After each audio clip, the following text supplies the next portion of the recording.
what is driving bone density loss? You can write all of these down if you want. You're going to get overwhelmed really quickly. So I want you to actually go through this list. I'll read them through to give you time to jot them down. I want you to make a note of those that resonate with you. So for example, inflammation is going to be in there.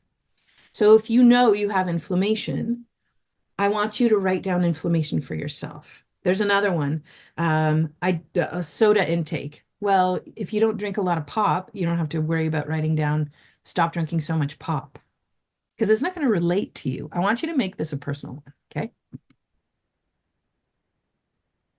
There's a lot here. So in here, let's go through them. Hormonal shifts. Where do we have hormonal shifts? Into menopause. Yep. Yep. If you have any other type of hormonal shift, whenever there's a lot of stress going on, if you feel stress keenly, the hormonal shifts will come as an end result of it.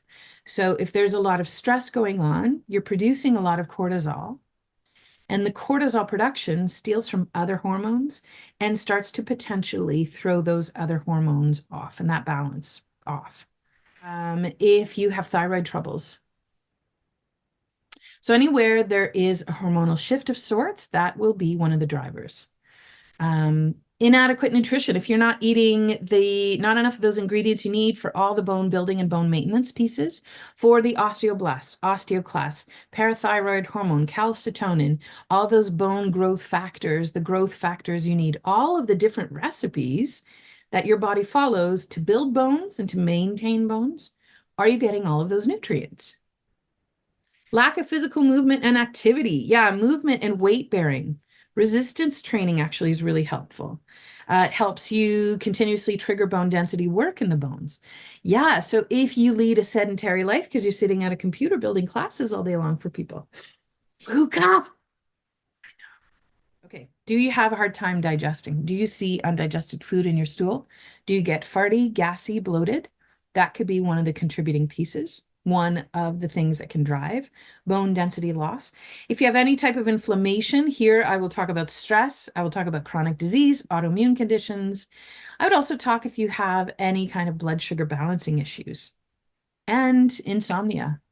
Yeah, insulin issues. All of these can be drivers of bone density loss.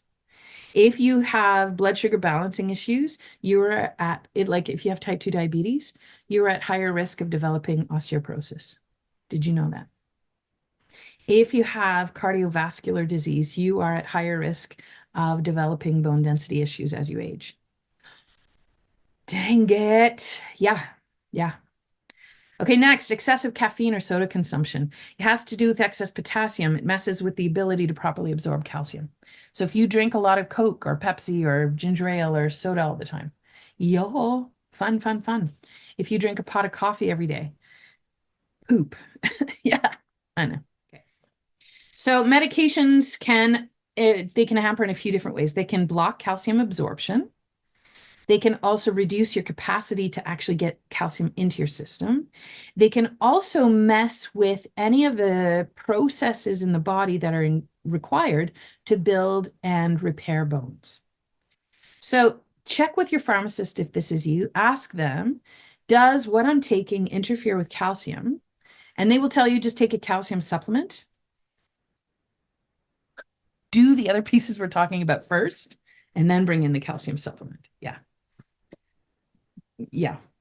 You'll see why in a minute. Okay, what else? The other big guys you'd expect. Smoking, lots of alcohol will also impede some of this bone maintenance work.